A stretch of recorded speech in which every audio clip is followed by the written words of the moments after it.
a most precise and nuanced look into the life of the man, legend and visionary Martin Luther. Sir.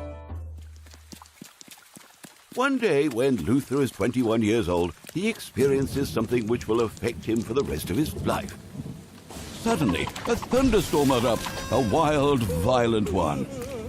Luther is terrified of being struck by lightning and dying, because all his life he has been told that he must earn a place in heaven when he dies, and he doesn't think he has done that quite yet. So he falls to his knees to pray, not to God, but to Saint Anna, so that she might ask God to look after him. And Luther promised that if God would see him safely through the thunderstorm, he would offer the rest of his life to God by becoming a monk.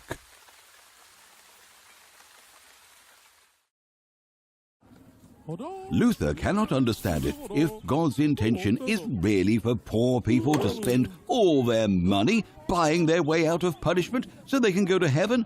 And why should it be easier for the rich to avoid a long time in purgatory than it is for the poor? He thinks it's way too much about money and too little about God when priests sell letters of indulgence with slogans such as, "When the coin in the coffer clings, the soul from purgatory springs." Luther wants to discuss this with other monks and priests, so he writes 95 theses and nails them to the church door in Wittenberg where he lives. The church door, you see, acts as a form of bulletin board and is a completely normal way to put things up for debate.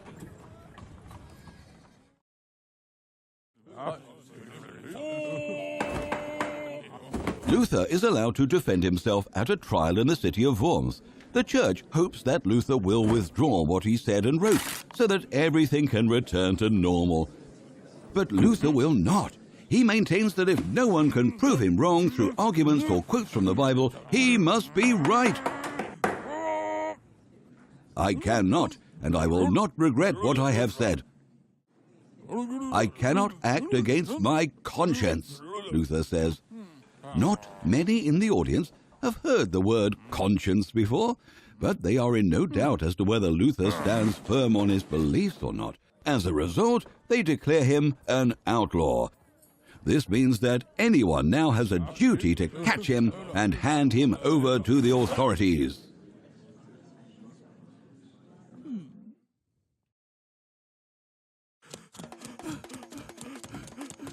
After Luther has been outlawed, he is forced to hide. He hides in his friend Elector Frederick's castle, Wartburg.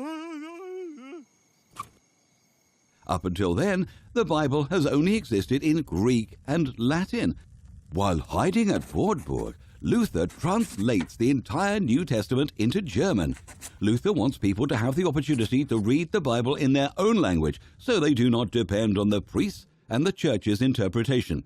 Because Luther sees the Bible as God speaking to all people. When people get access to reading the Bible themselves, they also begin to use the words of the Bible as an argument for all sorts of things.